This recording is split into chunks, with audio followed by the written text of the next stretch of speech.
نماز میں خشوع کیسے حاصل کیا جا سکتا ہے؟ اللہ رب العزت نے قرآن پاک اندر ارشاد فرمایا، یقیناً ان ایمان والوں نے فلاح پائی جو اپنی نماز میں خشوع اختیار کرنے والے ہیں۔ تو خشوع اور خضوع حاصل کرنے کے چند طریقے۔ سب سے پہلی بات، اذان ہوتے ہی نماز کی فکر اور تیاری شروع کر لے۔ دوسرا طریقہ، سنت کے مطابق وضو کرے اور تکبیر اولیٰ کو پانے کی کوشش اور اہتمام کرے۔ تیسری بات، نماز میں کھڑے ہوں تو اللہ رب العزت کی عظمت کا دھیان کرے کہ خالق کائنات کتنا عالی قدر اور عظمت والا ہے۔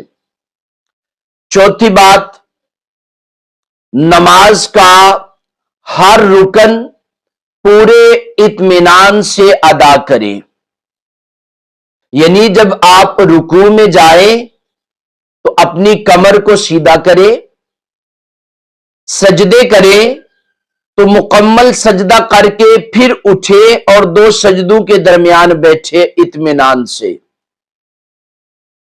پانچویں بات، نماز میں جو تلاوت اور اذکار پڑھے تو ان کے معنی کی طرف توجہ کرے۔ جو آپ الفاظ زبان سے نکال رہے ہیں، آپ کو اس بات کا پتہ ہونا چاہیے کہ اس کا معنی کیا ہے۔ آپ اللہ رب العزت کی بارگاہ میں کیا التجا کر رہے ہیں، تو اس کا معنی مفہوم سمجھتے ہوئے اس کو ادا کرے۔ چھٹی بات، نظریں جھکا کر دیکھے، ادھر ادھر مت دیکھے۔ یعنی علماء کرام نے نماز کے ارکان میں جہاں جہاں نظریں رکھنے کا حکم دیا، اپنی نگاہوں کو وہیں پہ رکھیں۔ قیام کے عالم میں سجدے کی جگہ پر، رکوع کے عالم میں دونوں پاؤں کے درمیان، اور تشہد کے عالم میں جھولی کے اندر نظریں ہونی چاہیے۔ ساتواں طریقہ خشوع حاصل کرنے کا، نماز پڑھتے ہوئے اس بات کا خیال کرے کہ یہ میری زندگی کی آخری نماز ہے۔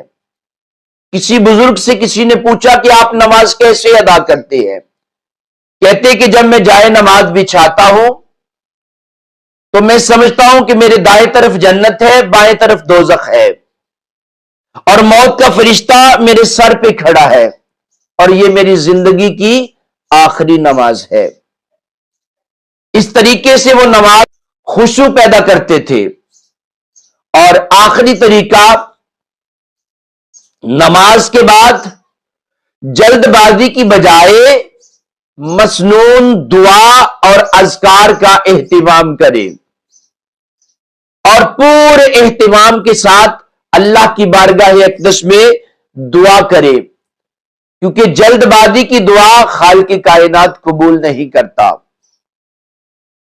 اگر ان طریقوں کو آزماتے ہوئے نماز کو ادا کیا جائے تو اس بات پر امید ہے کہ اللہ رب العزت ہماری نمازوں میں خشوع اور خضوع پیدا کر دے گا۔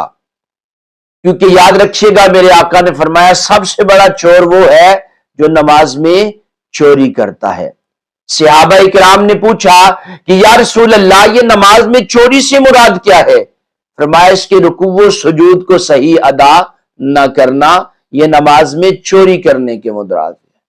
تو اللہ کی بارگاہ اقدس میں خصوصی دعا ہے، خالق کائنات ان تمام طریقوں کو اپناتے ہوئے اپنی نماز میں خشوع اور خضوع پیدا کرنے کی اللہ توفیق عطا فرمائے۔ آمین یا رب العالمین۔